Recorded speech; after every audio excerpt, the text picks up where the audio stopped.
ماں باپ پہ نہیں رہیں گی، یہ امیروں کے گھر پہنچ جائیں گے۔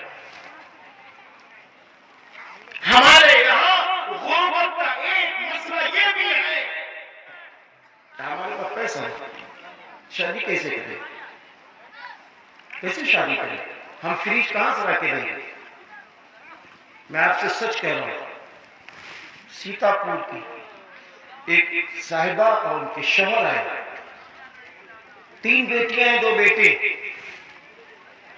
32 سال کی بڑی لڑکی ہے۔ ہم نے کہا بھائی آپ کی بیٹی کے 32 سال کی ہے تو نکاح کر دو، نکاح کر دو۔ تو سنو اس کی ماں نے کیا کہا مولانا صاحب میری 3 بیٹیاں ماشاءاللہ بڑی خوبصورت ہیں، رشتے آتے ہیں لیکن جب دیکھتے ہیں کہ یہ لوگ غریب ہیں تو وہ پلٹ کے چلے جاتے ہیں۔ میرا گھر تو ہوٹل بن گیا ہے، لوگ ہوٹل کی طرح کھاتے ہیں چلے جاتے ہیں، پلٹ کے نہیں آتے ہیں۔ ان کو معلوم ہے کہ ہم کو گاڑی نہیں ملے گی، ان کو معلوم ہے کہ جہیز نہیں ملے گی۔ یہ ظلم ہو رہا ہے کہ نہیں ہو رہا ہے؟ کیا یہ ظلم اسلام نے کیا ہے؟ اللہ میرے نبی نے کہاں جہیز دیا؟ کس کو دیا؟ ہاں ایک صاحب نے کہا کہ حضرت فاطمہ رضی اللہ تعالیٰ عنہ کو دیا۔ سنو میرے بھائیوں، حضور اکرم صلی اللہ علیہ وسلم آپ نے اپنی بڑی بیٹی حضرت زینب کو جہیز نہیں دیا، آپ نے حضرت ام کلثوم رضی اللہ تعالیٰ عنہ کو جہیز نہیں دیا، آپ نے حضرت رقیہ رضی اللہ تعالیٰ عنہ کو جہیز نہیں دیا، آپ نے حضرت فاطمہ رضی اللہ تعالیٰ عنہ کو جہیز نہیں دیا۔ بلکہ معلوم کیا ہوا؟ تینوں کا تو کوئی مسئلہ تھا نہیں، صرف ایک بیٹی کا مسئلہ تھا کہ حضرت علی رضی اللہ عنہ گھر میں پڑے تھے۔ جب شادی کا مسئلہ آیا تو آپ صلی اللہ علیہ وسلم نے حضرت علی رضی اللہ عنہ کو بلایا کہ علی میری بیٹی سے نکاح تمہارا ہو رہا ہے تو ضروری کچھ چیزیں ہیں، کیا وہ تمہارے گھر میں ہیں؟ آپ صلی اللہ علیہ وسلم کو معلوم ہی تھا نہیں ہے، تو آپ نے فرمایا علی تمہارے پاس کچھ ہے؟ فرمایا ایک زیرہ ہے، ایک آدھ چیزیں اور بھی روایتوں میں ملتی ہے۔ آپ صلی اللہ علیہ وسلم نے فرمایا وہ لاؤ، وہ زیرہ لائی گئی، اور اس کے بعد آپ صلی اللہ علیہ وسلم نے کیا فرمایا؟ لے جاؤ بلال اس زیرہ کو بیچو۔ حضرت عثمان رضی اللہ عنہ نے زیرہ 480 درہم میں خرید لی، زیرہ بھی خرید لی، رقم دیا اور زیرہ بھی واپس کر دی۔ آپ صلی اللہ علیہ وسلم نے اسی رقم سے تکیہ، مشکیزہ، گدا، جو ضرورت کے 6-7 آئٹم تھے وہ پورے کر دیے۔ تو آپ بتائیے نبی نے جہیز تیار کیا ہے یا دیا ہے؟ کہاں دیا؟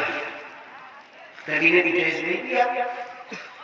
اور ہمارا عالم کیا ہے کہ بغیر جہیز کی شادی نہیں کرتے،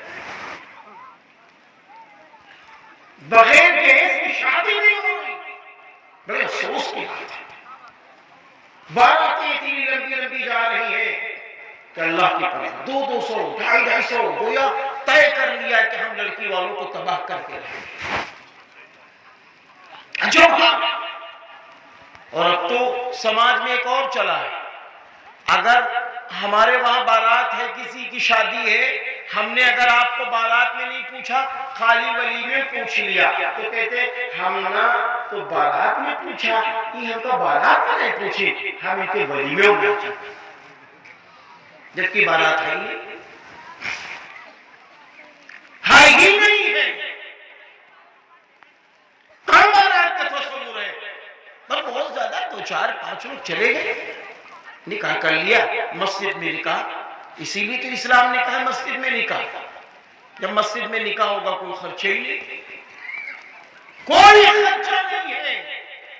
لیکن یہ سب مسئلہ کب حل ہوگا؟ یہ سب کب حل ہوگا؟ جب ہم آپ یہ طے کریں اپنی زندگی توحید خالص کے مطابق اور رسول اللہ صلی اللہ علیہ وسلم کی سنت کے مطابق گزاریں گے، تب ہم مسئلہ حل ہو جائے گا۔ اور جب سنت پر چلیں گے تو پھر کیا ہے؟ شان کی زندگی، ٹھاٹ کی زندگی، حضرت انس رضی اللہ عنہ فرماتے کہ آپ صلی اللہ علیہ وسلم نے ارشاد فرمایا جس شخص نے میری سنتوں کو زندہ کیا اس نے مجھ سے محبت کی، اور جس نے مجھ سے محبت کی وہ میرے ساتھ جنت میں داخل ہوگا، میرے ساتھ جنت میں داخل ہوگا۔ آپ صلی اللہ علیہ وسلم نے ارشاد فرمایا جب میری سنتیں مٹائی جا رہی ہو، لوگ میری سنتوں کو توڑ رہے ہوں، چھوڑ رہے ہوں، ایسے موقع پر جو شخص میری ایک سنت کو زندہ کرے گا اللہ اس کو 100 شہیدوں کا ثواب دے گا۔ آپ صلی اللہ علیہ وسلم نے ارشاد فرمایا میری سنتوں کو زندہ کرو،